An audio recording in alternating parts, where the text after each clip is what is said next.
Hello friends, স্বাগতম তোমাদের প্রিয় ইউটিউব চ্যানেল অধ্যয়ন।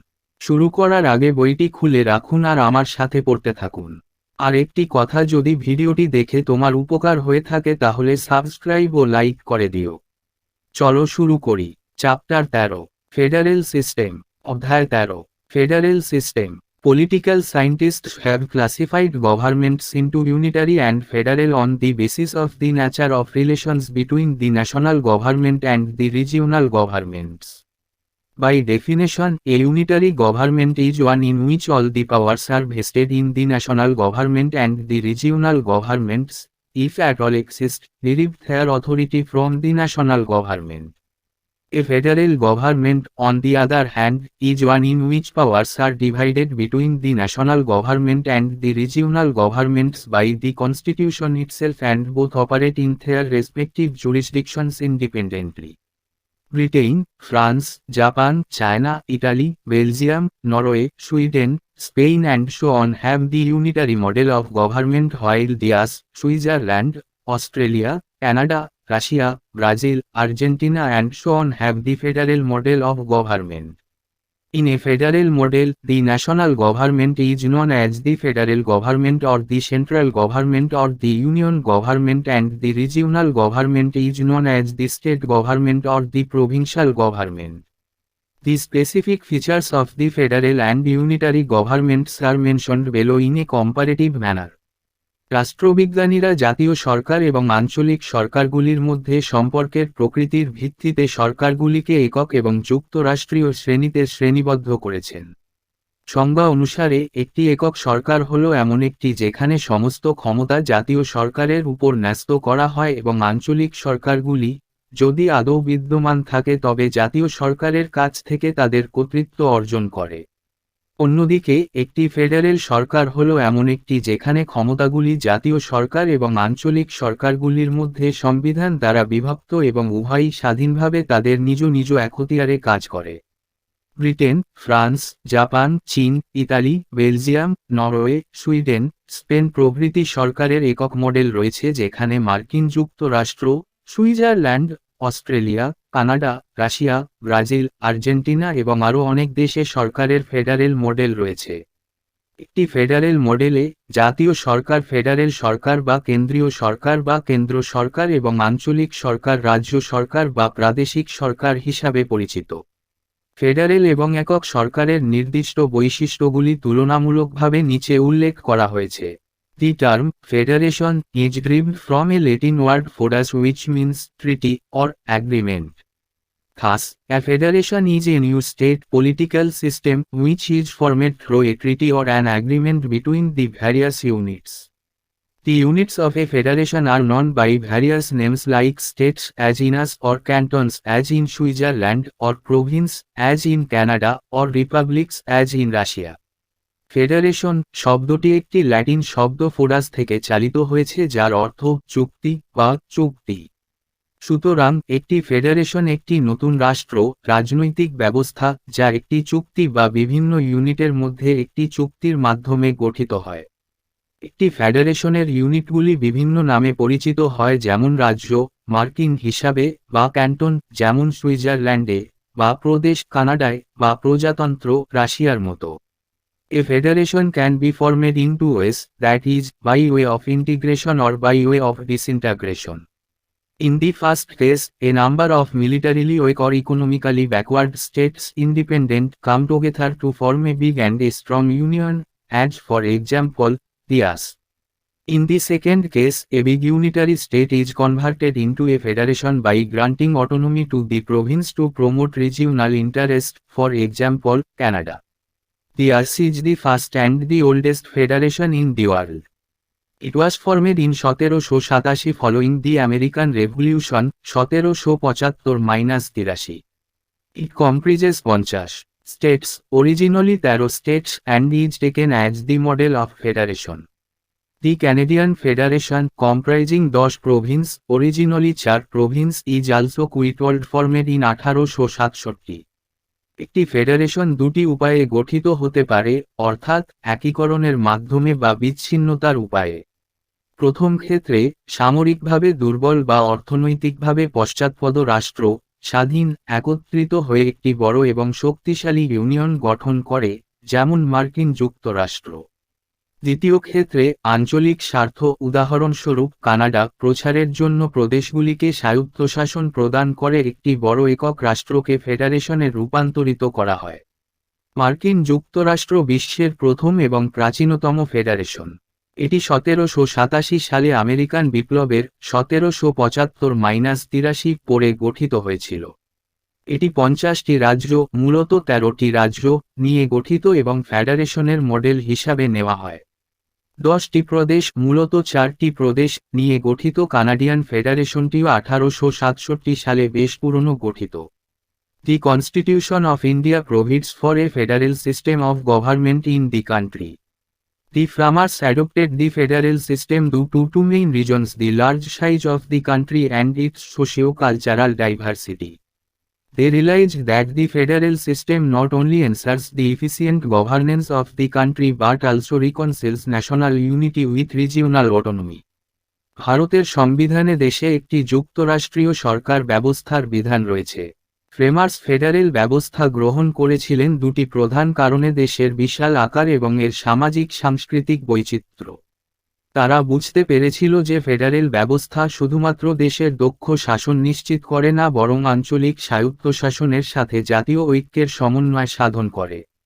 However, the term federation has nowhere been used in the Constitution.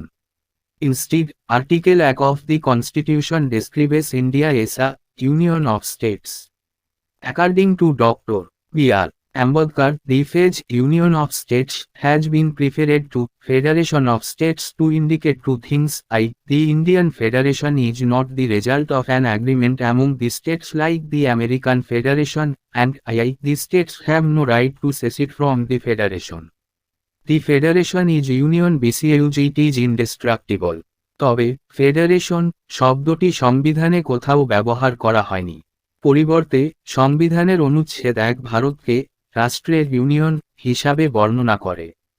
Doctor B R Ambedkar union of states বাক্যাংশটিকে federation of states এর থেকে পছন্দ করা হয়েছে দুটি জিনিস নির্দেশ করার জন্য: আই, ভারতীয় ফেডারেশন আমেরিকান ফেডারেশনের মতো রাজ্যগুলির মধ্যে একটি চুক্তির ফল নয়, এবং আই, রাজ্যগুলির ফেডারেশন থেকে বিচ্ছিন্ন হওয়ার কোনো অধিকার নেই। ফেডারেশন হল ইউনিয়ন কারণ এটি অবিনাশী।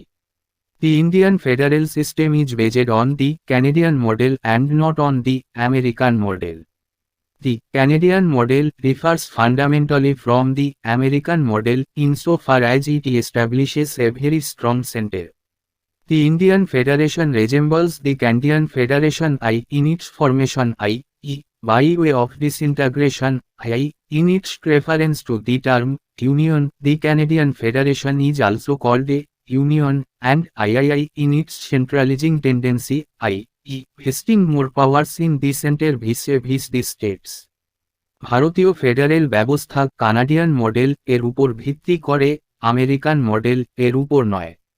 কানাডিয়ান মডেল আমেরিকান মডেল থেকে মৌলিকভাবে আলাদা কারণ এটি একটি খুব শক্তিশালী কেন্দ্র স্থাপন করে।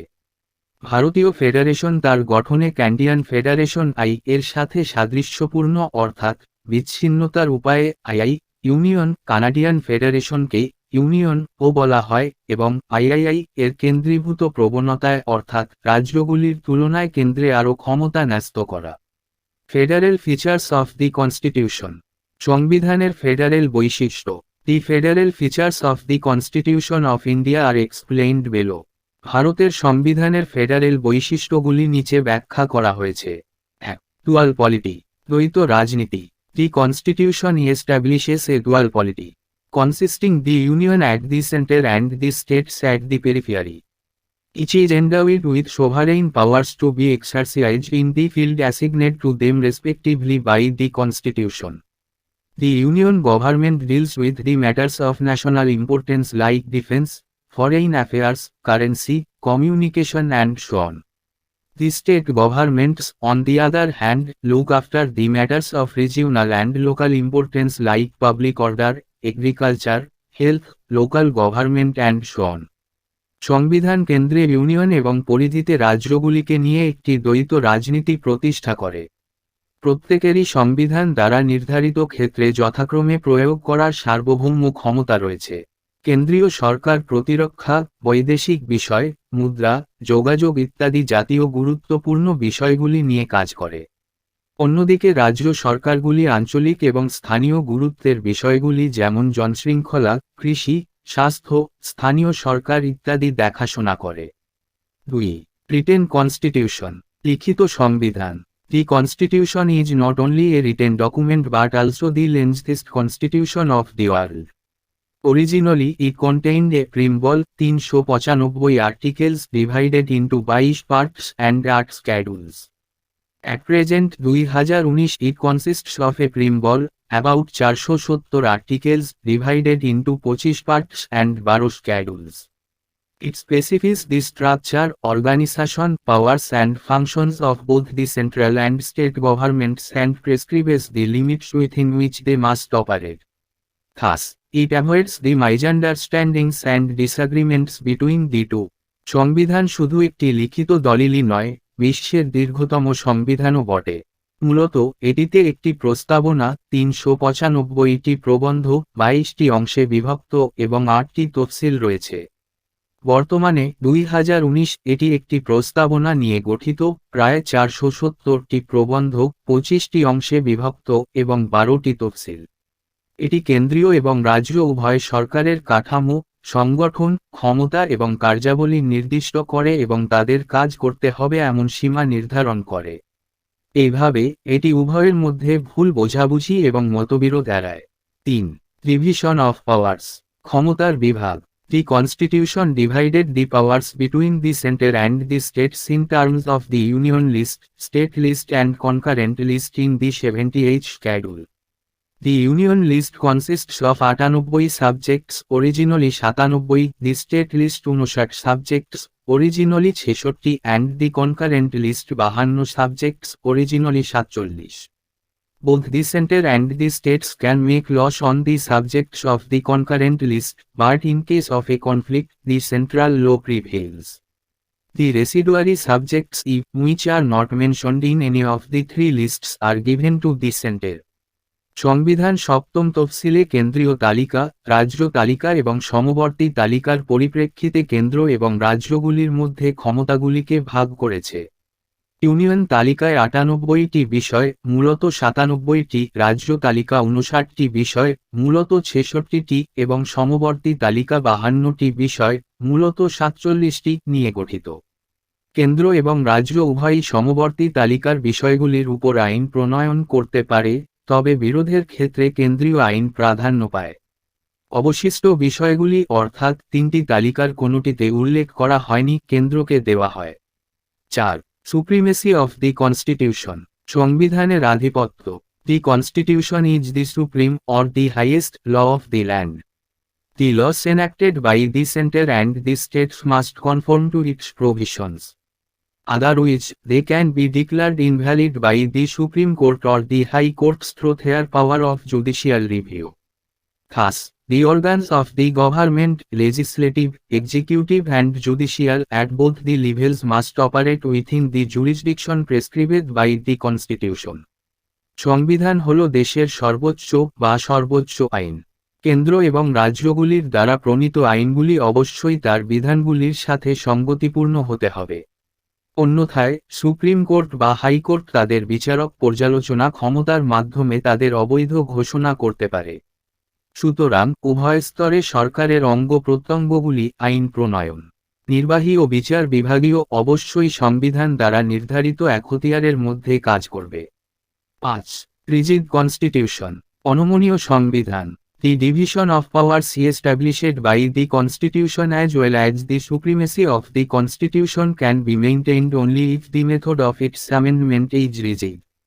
Hence, the Constitution is rigid to the extent that those provisions which are concerned with the federal structure, i.e., center-state relations and judicial organization, can be amended only by the joint action of the central and state governments.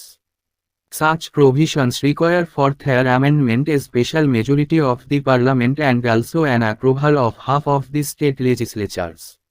সংবিধান দ্বারা প্রতিষ্ঠিত ক্ষমতার বিভাজন তথা সংবিধানের আধিপত্য বজায় রাখা সম্ভব যদি এর সংশোধনের পদ্ধতি অনমনীয় হয়। সুতরাং সংবিধানটি সেই পরিমাণে অনমনীয় যে যে সমস্ত বিধানগুলি ফেডারেল কাঠামোর সাথে সম্পর্কিত, যেমন কেন্দ্র রাজ্য সম্পর্ক এবং বিচার বিভাগীয় সংস্থা, শুধুমাত্র কেন্দ্রীয় এবং রাজ্য সরকারের যৌথ পদক্ষেপের মাধ্যমে সংশোধন করা যেতে পারে। এই ধরনের বিধানগুলির সংশোধনের জন্য সংসদের বিশেষ সংখ্যাগরিষ্ঠতা এবং রাজ্যের অর্ধেক আইনসভার অনুমোদন প্রয়োজন। 6. ইন্ডিপেন্ডেন্ট জুডিশিয়ারি, স্বাধীন বিচার বিভাগ। The Constitution establishes an independent judiciary headed by the Supreme Court for two purposes: 1. To protect the supremacy of the Constitution by exercising the power of judicial review, and 2. To settle the disputes between the center and the states or between the states.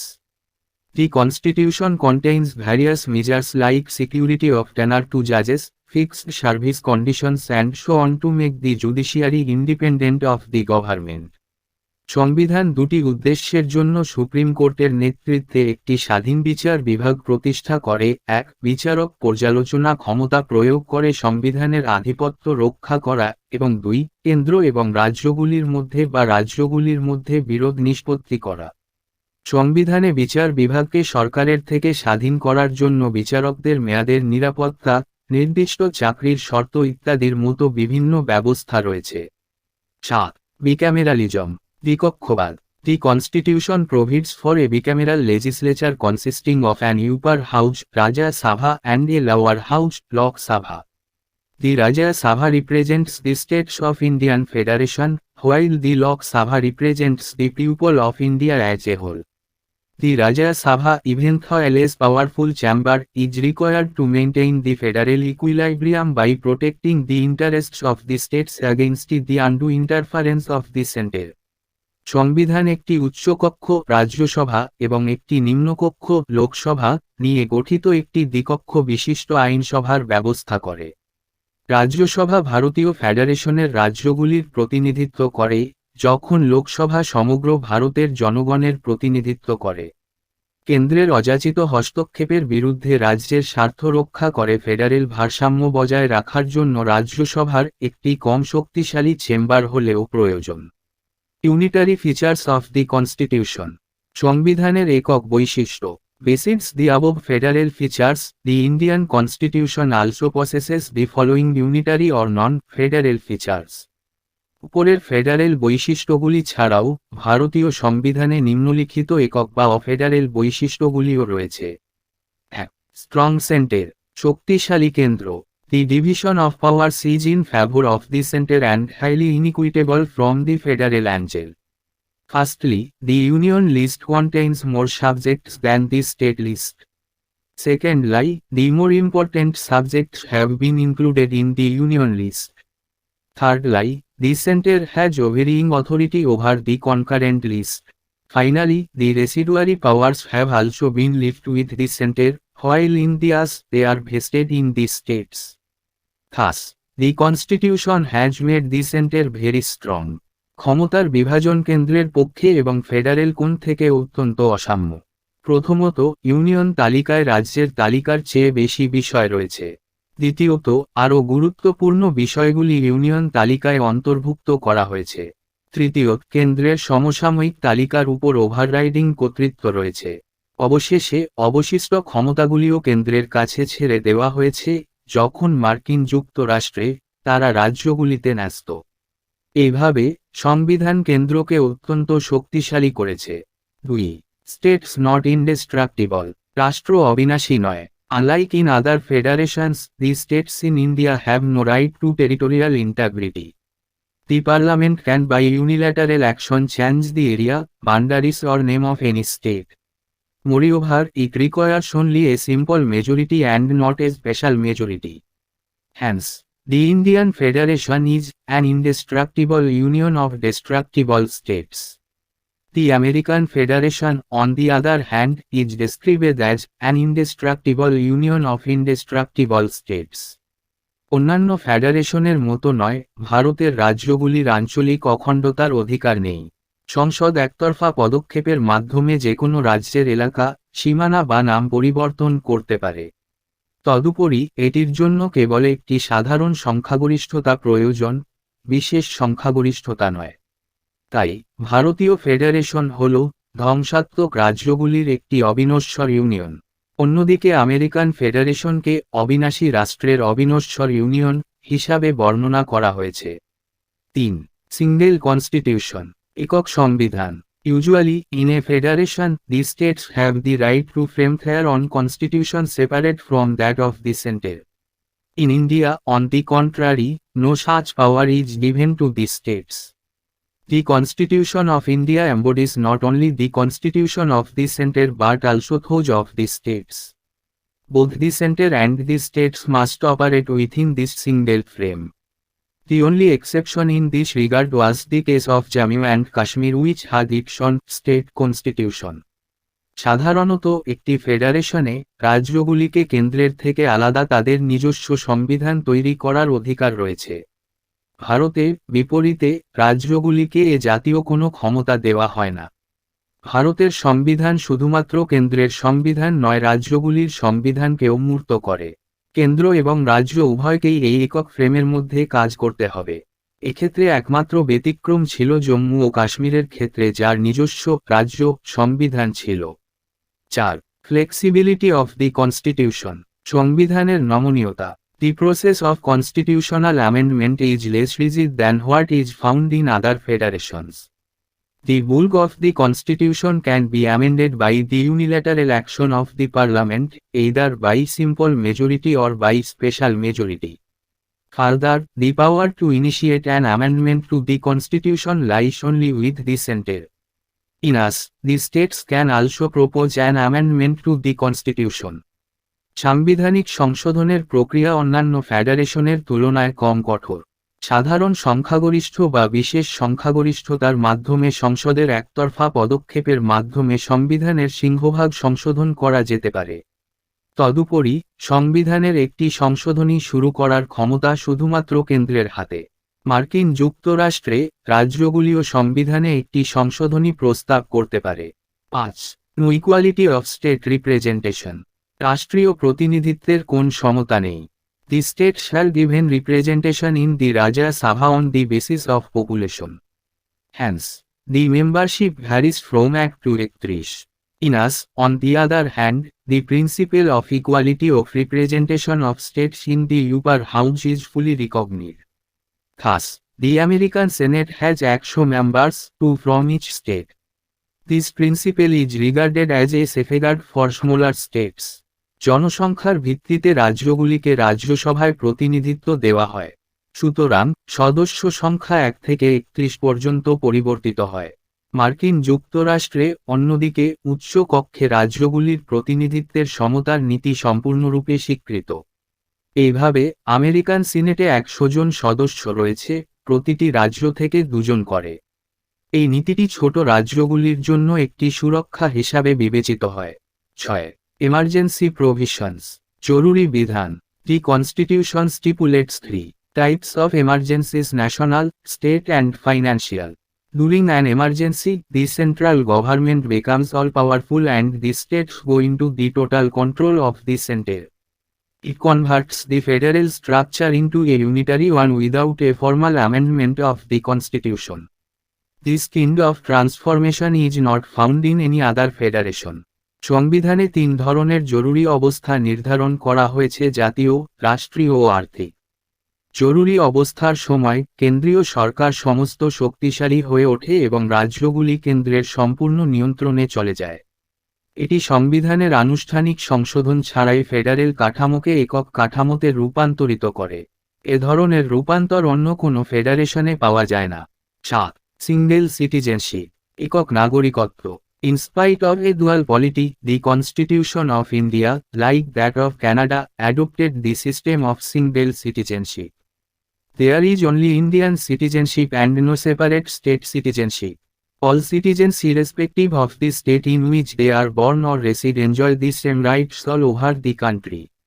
The other federal states like us, Switzerland and Australia have dual citizenship, that is, national citizenship as well as state citizenship. দ্বৈত রাজনীতি সত্ত্বেও ভারতের সংবিধান কানাডার মতো একক নাগরিকত্বের ব্যবস্থা গ্রহণ করেছে। শুধুমাত্র ভারতীয় নাগরিকত্ব আছে এবং আলাদা কোন রাষ্ট্রীয় নাগরিকত্ব নেই। তারা যে রাষ্ট্রে জন্মগ্রহণ করেন বা বসবাস করেন তা নির্বিশেষে সমস্ত নাগরিক সারা দেশে একই অধিকার ভোগ করে। মার্কিন যুক্তরাষ্ট্র, সুইজারল্যান্ড এবং অস্ট্রেলিয়ার মতো অন্যান্য ফেডারেল রাজ্যগুলির দ্বৈত নাগরিকত্ব রয়েছে, অর্থাৎ জাতীয় নাগরিকত্বের পাশাপাশি রাষ্ট্রীয় নাগরিকত্ব রয়েছে। ইন্টিগ্রেটেড জুডিশিয়ারি, সমন্বিত বিচার বিভাগ। The Indian Constitution has established an integrated judicial system with the Supreme Court at the top and the state high courts below it. This single system of courts enforces both the central laws as well as the state laws. In us, on the other hand, there is a double system of courts wherein the federal laws are enforced by the federal judiciary and the state laws by the state judiciary. ভারতীয় সংবিধান শীর্ষে supreme court এবং এর নিচে রাজ্যের উচ্চ আদালতগুলির সাথে একটি সমন্বিত বিচার ব্যবস্থা প্রতিষ্ঠা করেছে। আদালতের এই একক ব্যবস্থা কেন্দ্রীয় আইনের পাশাপাশি রাজ্যের আইন উভয়ই প্রয়োগ করে। অন্যদিকে, মার্কিন যুক্তরাষ্ট্রে আদালতের একটি দ্বৈত ব্যবস্থা রয়েছে যেখানে ফেডারেল আইন ফেডারেল বিচার বিভাগ দ্বারা প্রয়োগ করা হয় এবং রাষ্ট্রীয় বিচার বিভাগ দ্বারা রাষ্ট্রীয় আইন প্রয়োগ করা হয়।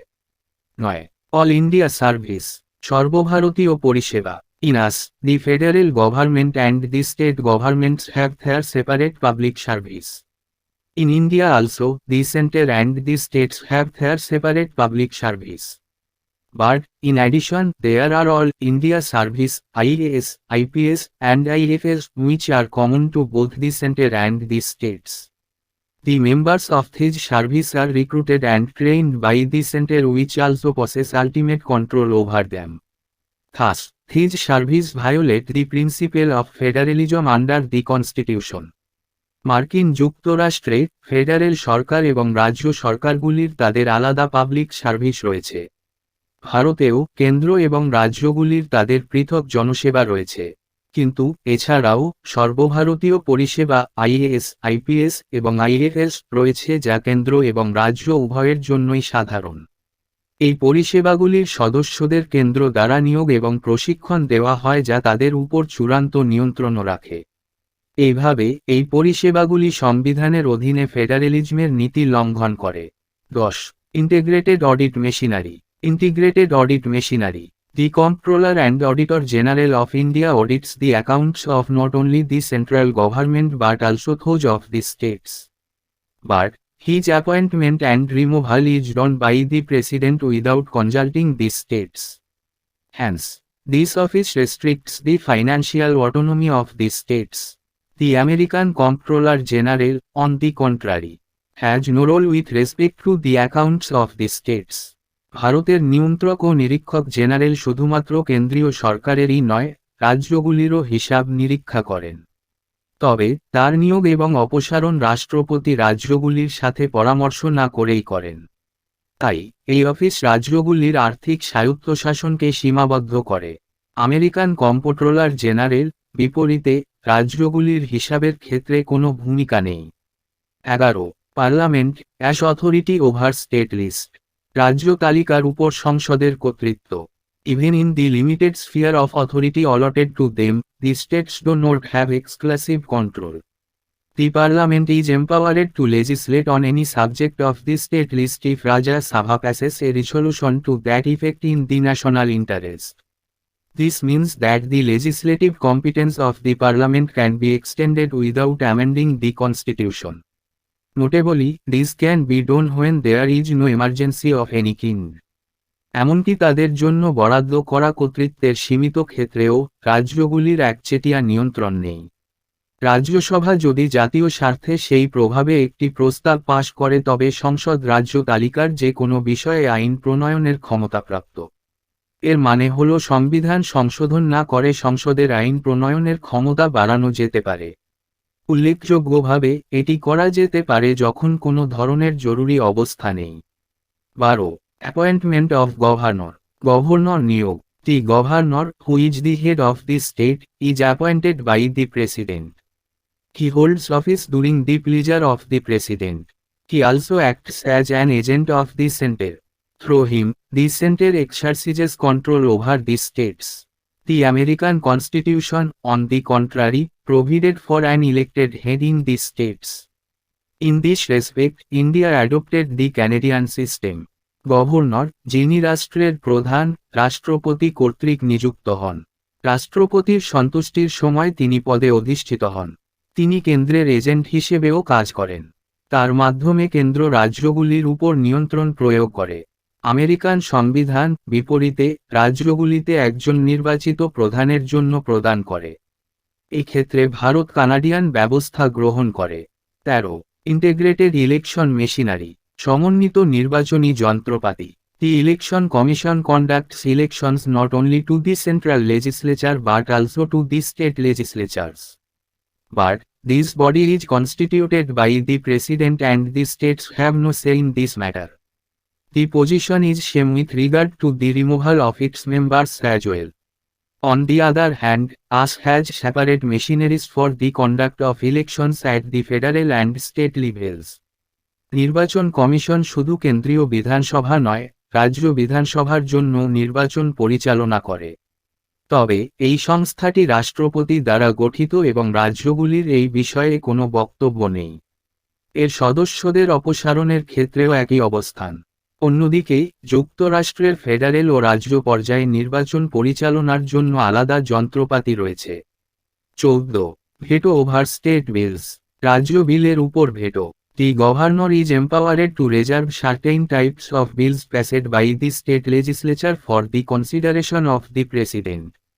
The president can withhold his assent to such bills not only in the first instance but also in the second instance. Thus, the president enjoys absolute veto and not suspensive veto over state bills. But in US and Australia, the states are autonomous within their fields and there is no provision for any such reservation. Governor রাষ্ট্রপতির বিবেচনার জন্য রাজ্য আইনসভা কর্তৃক পাশকৃত নির্দিষ্ট ধরনের বিল সংরক্ষণ করার ক্ষমতাপ্রাপ্ত।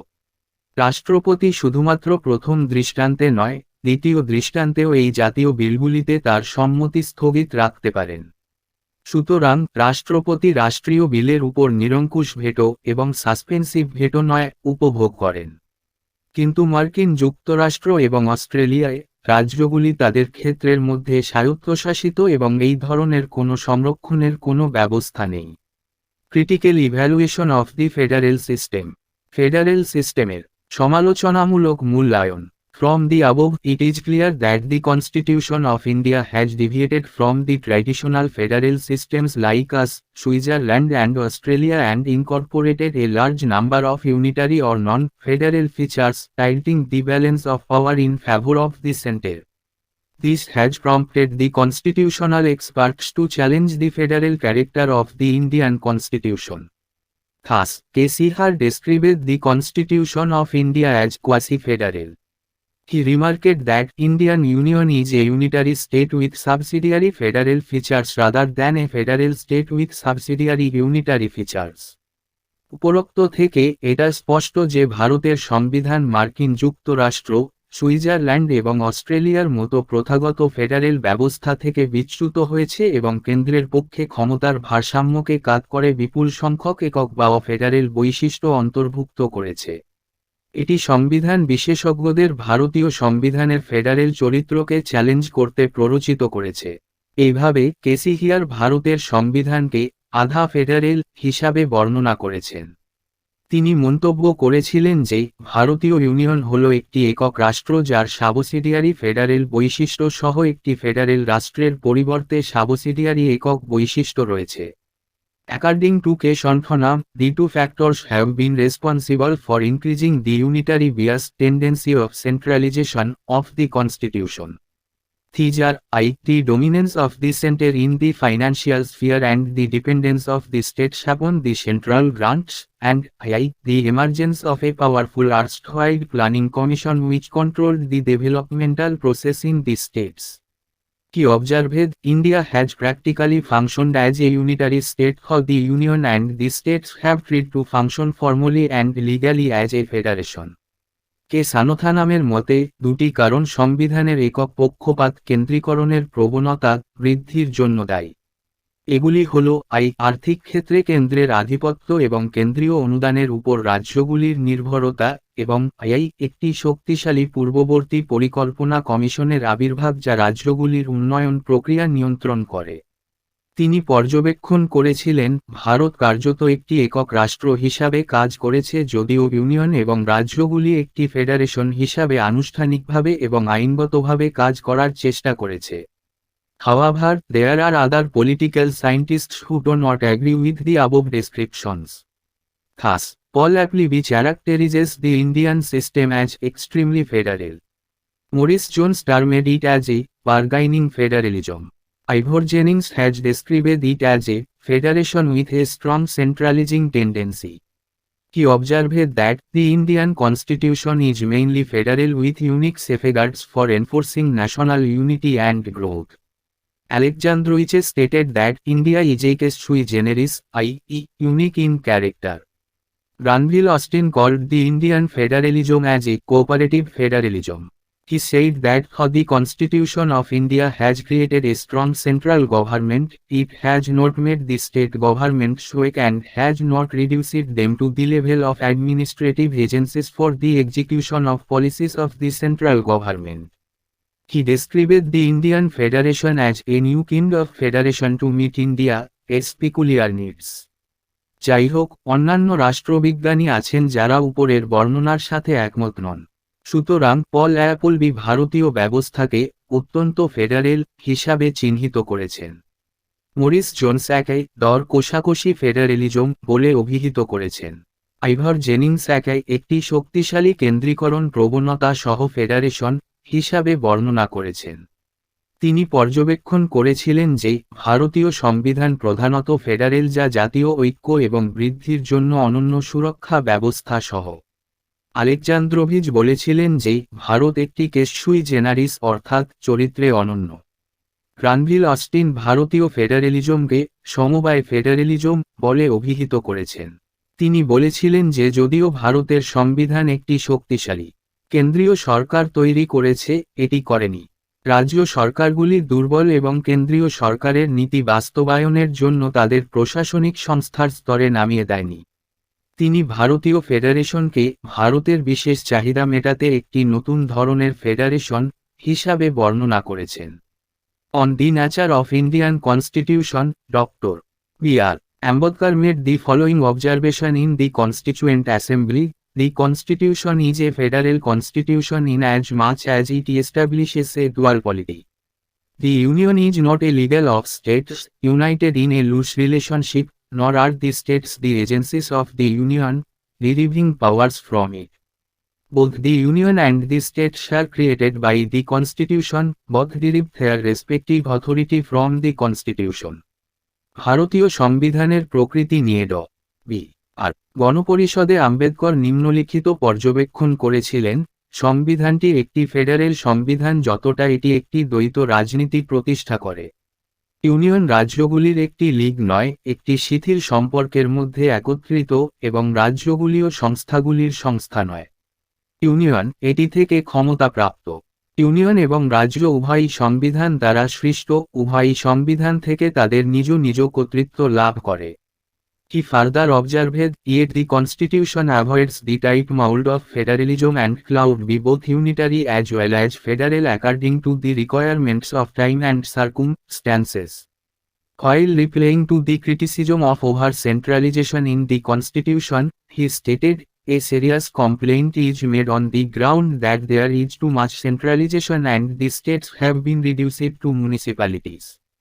It is clear that this view is not only an exaggeration but is also founded on a misunderstanding of what exactly the Constitution contributes to do.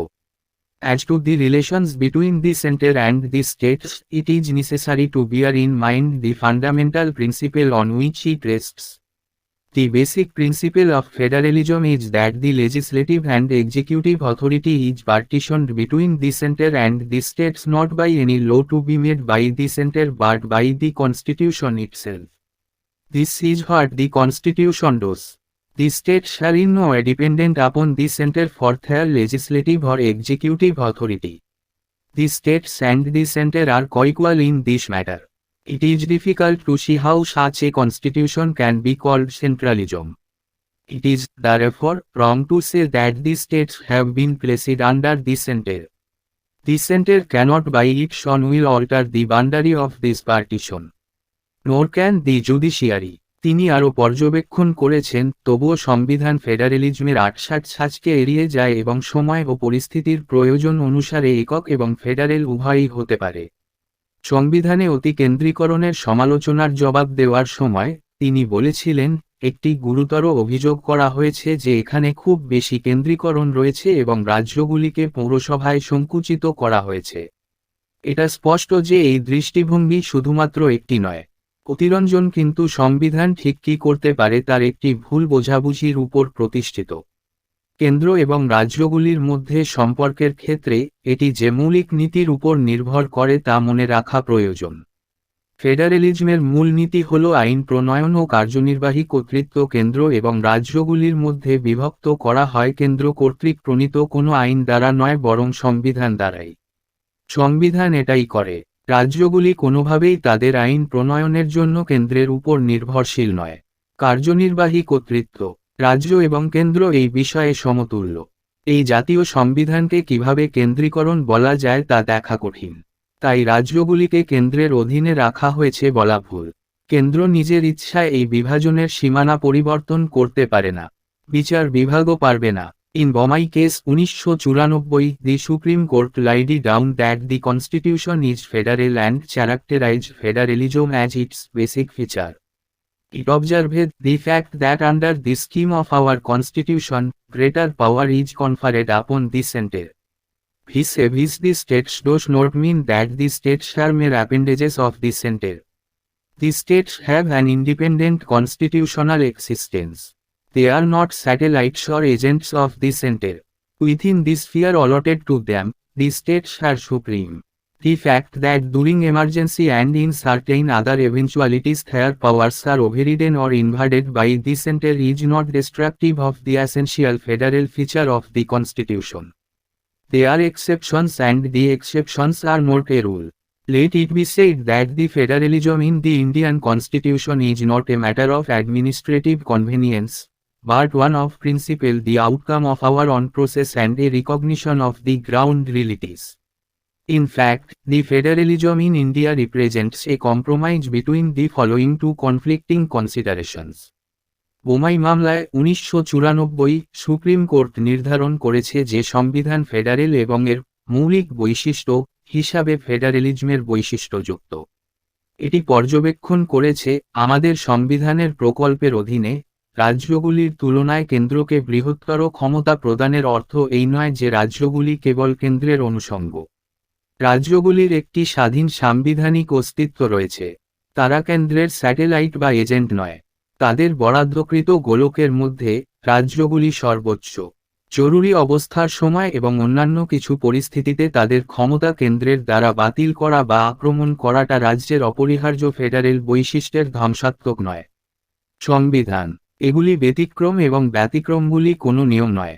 এটা বলা যাক যে ভারতীয় সংবিধানে ফেডারেলিজম প্রশাসনিক সুবিধার বিষয় নয়, তবে একটি নীতি আমাদের নিজস্ব প্রক্রিয়ার ফলাফল এবং স্থল বাস্তবতার স্বীকৃতি। প্রকৃতপক্ষে ভারতে যুক্তরাষ্ট্রীয়তা নিম্নলিখিত দুটি বিরোধপূর্ণ বিবেচনার মধ্যে একটি সমঝোতার প্রতিনিধিত্ব করে।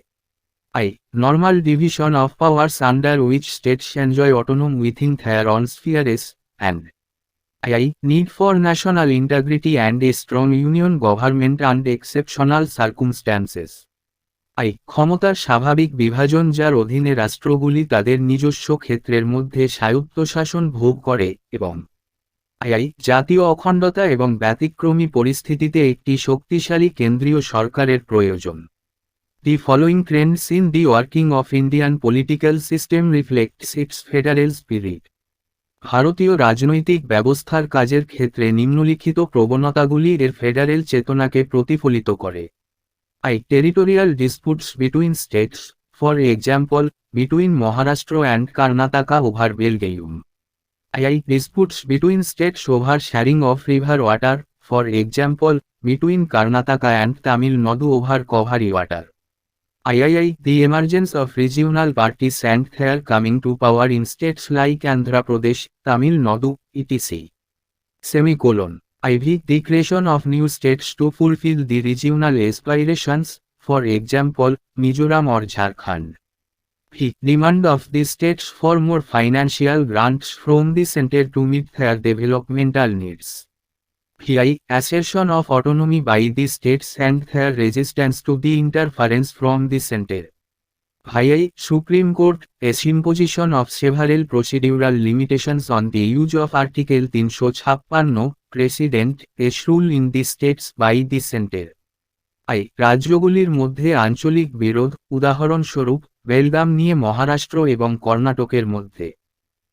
নদীর জল বণ্টন নিয়ে রাজ্যগুলির মধ্যে বিরোধ, উদাহরণস্বরূপ, কাবেরী জল নিয়ে কর্ণাটক এবং তামিলনাড়ুর মধ্যে।